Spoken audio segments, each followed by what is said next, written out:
So think back to the early days of the internet. It arrived with this, well, this incredible promise, didn't it? It really did. Endless information, like a digital utopia where everything you could ever want to know was just, a click away. Yeah, and that promise felt very real for a little while, Yeah. but it pretty quickly revealed itself as something, well, far more complicated. Right. A real wild frontier, you could say, Yeah. with both amazing truth and just pervasive deception. Hmm. It's a place where facts and fiction, they aren't always easy to tell apart. That's the real challenge, isn't it? Navigating that frontier well. hmm So this deep dive is really all about exploring that messy reality. We're going to look back at some of the most, well, infamous examples of online deception. Yeah, we're going to unpack the stories behind 10 of the most notorious internet hoaxes, the ones that really managed to fool millions of people. Okay. We want to understand, where they came from, how they spread so fast, the kind of impact they had, And the lessons, right? and the crucial lessons they still hold for all of us, just trying to make sense of the digital world today.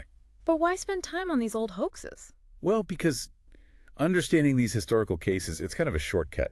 Okay. It helps you be better informed and, frankly, better equipped to handle the information overload and the potential misinformation you run into every single day. It's like learning from the internet's past mistakes so you don't get tripped up by today's stuff. Exactly. Let's dive into what our sources are showing us. Okay, where should we start? Maybe with the ones that played on parental anxieties? Those seem particularly potent. Ah, yes, the supposed viral challenges. The Momo challenge definitely comes to mind first. That one caused, well, widespread panic. It really did. Yeah. Tell us about that one again. So this was basically a viral urban legend.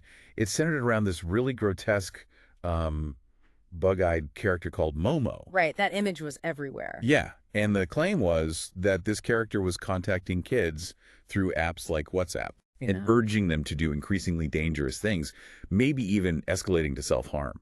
And the image itself, it was so startling. But it wasn't even real, was it, in that context? No, exactly. It turned out it was actually a sculpture by a Japanese artist. It was totally repurposed, completely out of context. But how did the scare spread so effectively then? What did the sources say? Well, it gained traction through pretty sensationalist media coverage, for one, Mm-hmm. and just rampant viral social media posts and, frankly, just word-of-mouth panic, among parents, among kids. So YouTube videos, Facebook. Oh, yeah, YouTube videos, Facebook groups, WhatsApp chains, they all just amplified the fear, often with very little, verifiable evidence backing up the claims. I remember schools and even police issued warnings based on the scare. It felt very real for a lot of people, even if the actual premise wasn't true. It absolutely did. Parents were genuinely gripped by fear, and some kids were definitely frightened just by seeing that image. Authorities even spent real resources investigating the claims. But what's fascinating here, and something our sources really highlight, is that despite all that panic, there was ultimately no verified evidence of actual harm directly linked to the challenge itself, at least not in the way it was being described. So the fear was the real impact, the panic itself. In large part, yes. It kind of echoed these previous moral panics that we've seen offline for decades. Right. It just showed how those old urban legends can adapt and spread like wildfire through new tech. Right. The insight here is pretty critical. Fear spreads way faster than facts online. This hoax really underscores the need to investigate before you share or, act on alarming info, especially when it involves kids. That makes total sense. And Momo wasn't the only challenge hoax we saw, was it? There was also the Blue Whale challenge. Right. The Blue Whale Challenge. Yeah. That one was purported to be an online game. A game. Yeah, where these anonymous curators supposedly assigned participants, often vulnerable teens, 50 tasks. These tasks got increasingly dangerous, culminating, the story went, in suicide. The narrative was that these curators were actively manipulating young people into self-harm. This sounds even darker than Momo. Where did the story come from? It reportedly started on a Russian social media platform, VKontakte, Okay. and then it just got picked up by tabloids and eventually mainstream media all over the world. Hashtags, viral posts on Instagram, Twitter, Facebook, they really fuel the hysteria around it. And this one was linked, sometimes in news reports anyway, to actual deaths, wasn't it? Yes, it was linked, but often without enough verifiable evidence of a direct causal link to the game itself.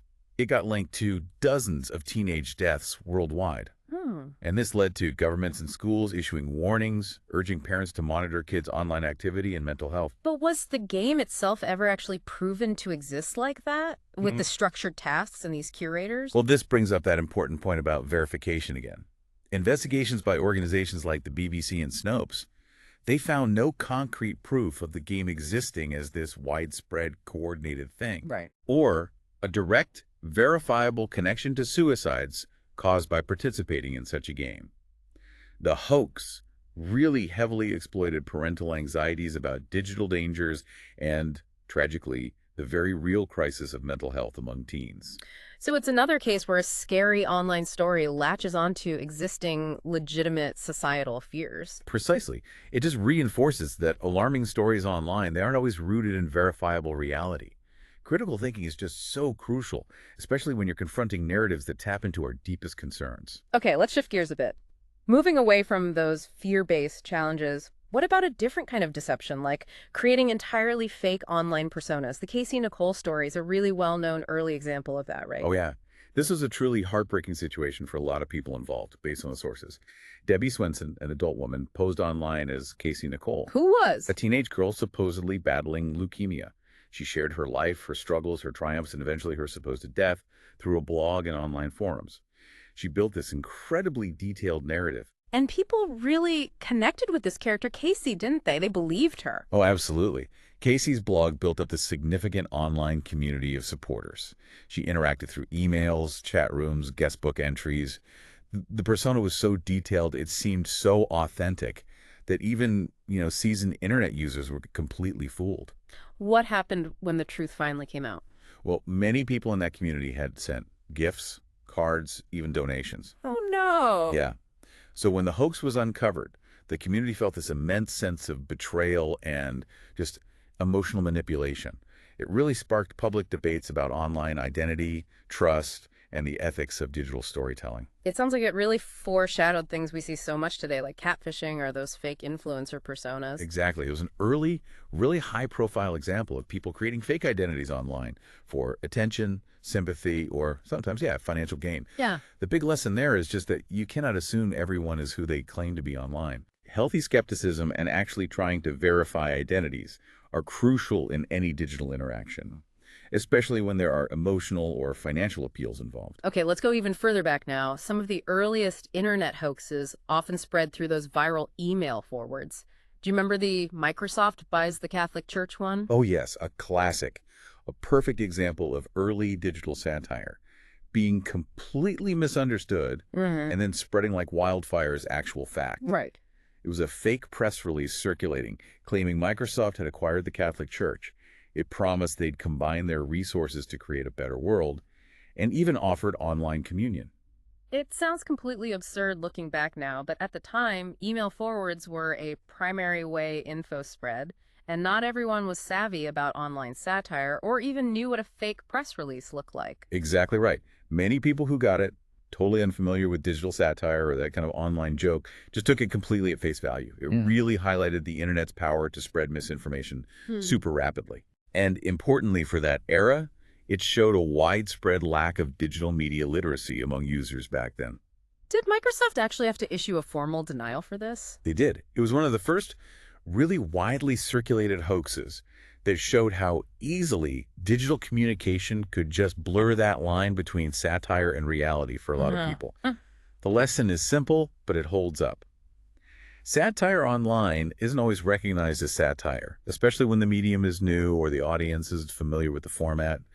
Context and just understanding digital communication norms, they really matter. And there was another infamous early email hoax that caused real disruption, the Good Times virus warning. Oh, that one caused incredible disruption for something that wasn't even real.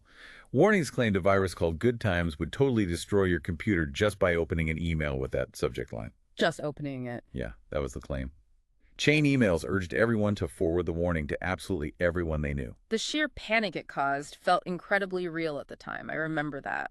It absolutely did. It caused widespread panic. It completely clogged email servers as millions forwarded the warning, and it wasted countless hours as people tried to protect themselves from a threat that didn't even exist. Right. In a way, the real virus was the email itself, just spreading misinformation and fear. And from a technical standpoint, could just opening an email even do that kind of damage back then? No, not according to the tech experts at the time and since then. At that point, most email clients just couldn't execute harmful code simply by opening a message in a preview pane or something. Okay. The threat described was basically technically impossible. This episode really demonstrates that hoaxes, even if they aren't actual viruses, can be just as disruptive as real threats simply through the panic and the misdirected actions they cause. So the takeaway is? Always consult credible technical sources before you react to or share alarming tech warnings you see online. Don't just forward it. Okay, right. Let's talk about the sheer power of visual deception online. The famous shark photo hoax is a perfect example of this, isn't it? Yeah, this was one of the early viral manipulated images that really caught people off guard. It was this really dramatic photo. I think I remember this one. Yeah, showing a great white shark leaping incredibly high out of the water, like right towards a military helicopter's rescue ladder, with a soldier dangling just above. Wow. And it was often circulated with the claim that it was National Geographic's photo of the year. And it looks so realistic to so many people back then. It really did, thanks to some early Photoshop skills that were pretty impressive for the time. It circulated widely via email forwards and those early online forums. The perceived realism, combined with just how dramatic the shot was, and the impressive, supposedly prestigious source, like National Geographic, that lent it significant credibility for many viewers. How widespread was the belief in this photo? Did people really buy it? Oh, it fooled millions. Yeah. And it quickly became kind of a symbol of the potential for digital photo manipulation online. National Geographic actually had to publicly deny any association with the photo. Right. Experts eventually traced its origins back to two completely separate photos that had just been digitally combined. Which really highlights a crucial point about online visuals that's still so true today. Absolutely. It showed just how easily images could be manipulated to create these compelling but entirely false narratives. The core lesson hammered home by this photo is just the importance of questioning what you see online, especially really dramatic visuals. So things like reverse image search. Exactly. Using tools like reverse image search and verifying the source before believing you're sharing dramatic photos is now just an essential digital skill. Following that theme of image hoaxes, there was another prominent one that exploited a national tragedy, the tourist guy photo after 9/11. Ugh, this was a truly disturbing and frankly ethically fraught example. A photoshopped image showed a man posing on top of the World Trade Center Right. with one of the hijacked planes clearly visible in the background approaching the tower. It was claimed to have been taken just moments before the 9/11 attacks. And this went viral incredibly quickly after the attacks happened. Immediately. It spread through email chains and internet forums, circulating really widely in the days and weeks right after 9/11.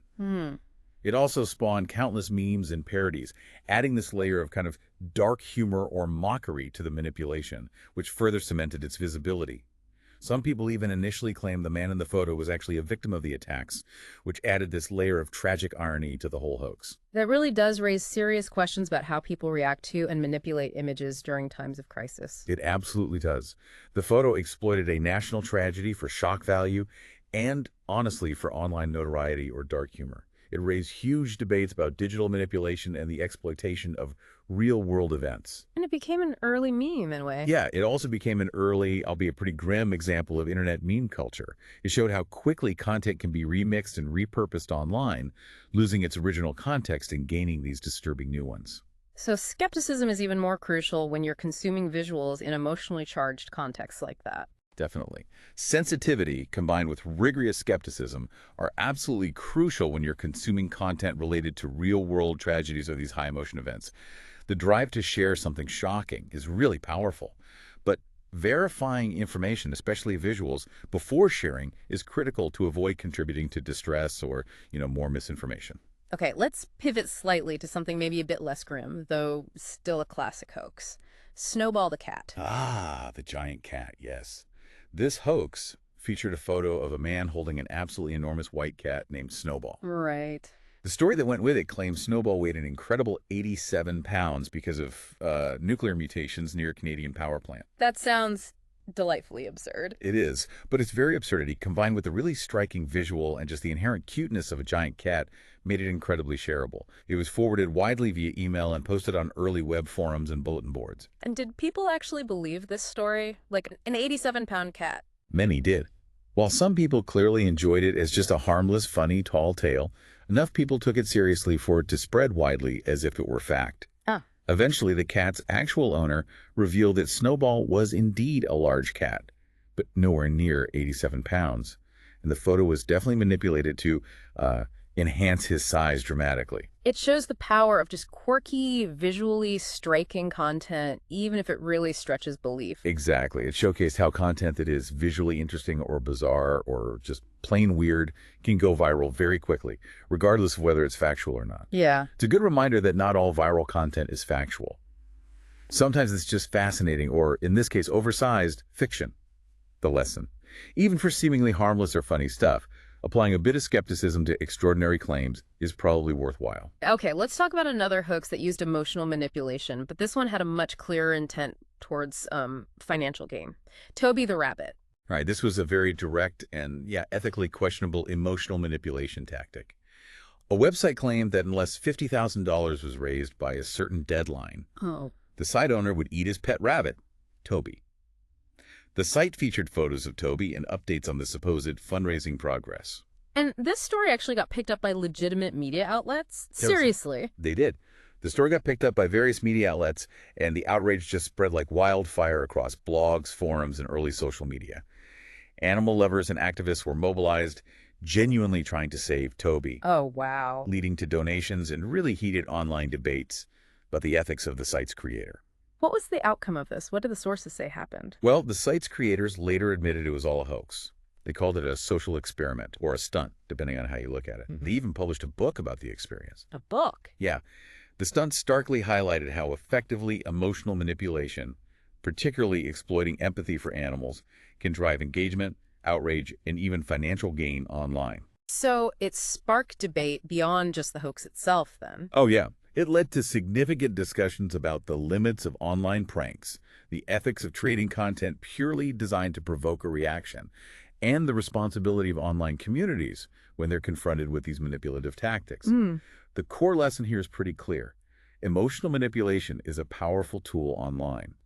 Always question motives and verify stories, especially before you donate money or share content that's clearly designed to heavily play on your emotions. Okay, finally, let's look at perhaps one of the most controversial hoaxes. This one, again, highlights the danger of misinterpreting satire, especially when the topic is really sensitive: the bonsai kitten site. Ugh, yeah. This was deeply disturbing for many people, despite the creator claiming it was satire. A website claimed to teach people how to grow kittens inside jars, Oh, that's awful. folding their bodies into ornamental shapes. It included fake instructions and really disturbing photoshopped images of kittens appearing to be trapped in jars. Just describing that sounds terrible. How did people react when they saw this site? As you can imagine, the site went viral incredibly quickly and sparked immediate, intense outrage and panic among animal lovers all over the world. I bet. Animal rights groups and even the FBI reportedly received thousands of complaints, leading to investigations into whether actual animal cruelty was occurring. Even though the creator claimed it was satire, they faced real consequences. They absolutely did. Oh. Despite claiming it was a joke site with satirical intent, supposedly designed to highlight absurdity, the creators faced threats and significant legal scrutiny because of the overwhelming public outcry and just the nature of the images. Wow. This incident powerfully underscored how satire can be completely misunderstood online, especially when it touches on incredibly sensitive, disturbing, and illegal topics like animal cruelty. That line between satire and harmful content is just so easily blurred online. So the context and understanding the source's intent are absolutely everything, but also incredibly difficult to actually convey online sometimes. Precisely.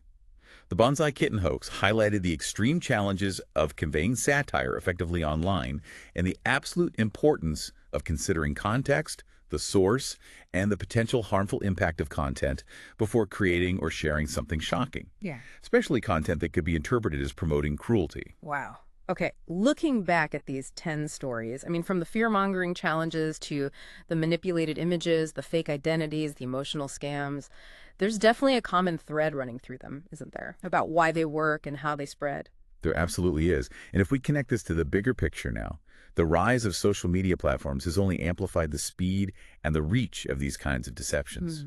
Algorithms often prioritize content that generates high engagement, which tends to be sensational, emotional, or stuff that taps into outrage, often over accuracy or verification. Creating those echo chambers we hear so much about, where misinformation can just bounce around unchallenged. Exactly. Hoaxes and misinformation can really flourish in those spaces Yeah. because they tap into what keeps people clicking, reacting, and sharing. And honestly, as these stories show, humans are kind of wired to pay attention to dramatic, novel, or fear-inducing stories. It's almost a psychological vulnerability. It definitely plays into our psychology. Yes, and confirmation bias is a huge factor these hoaxes exploit. We tend to more readily accept information that aligns with our existing beliefs Right. and dismiss stuff that contradicts them. Hoaxes are often crafted specifically to tack into these biases, making us more susceptible to digital deception, whether it's fear about challenges or outrage about cruelty.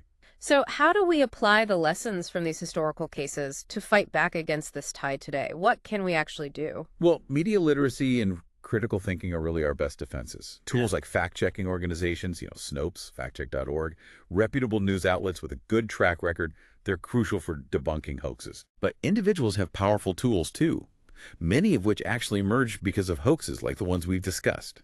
Reverse image search to check photos, looking up who owns a website or the history of a claim, cross-referencing information with multiple credible sources. It sounds like we all need to be a bit of an online detective, actively verifying things. You absolutely do. Before you share something, especially something dramatic, shocking, or really emotionally charged, just pause for a second and ask yourself, who actually created this content? What's the original source? Can I find this story being reported by multiple reputable news organizations, not just some random blog or social media post? And consider the potential impact of sharing something unverified. You could be contributing to panic, causing real distress to real people, or just wasting people's time and resources. That single moment of skepticism and verification, it can prevent a whole cascade of misinformation. And the hoaxes themselves are getting more sophisticated all the time as the tech evolves. Oh, absolutely.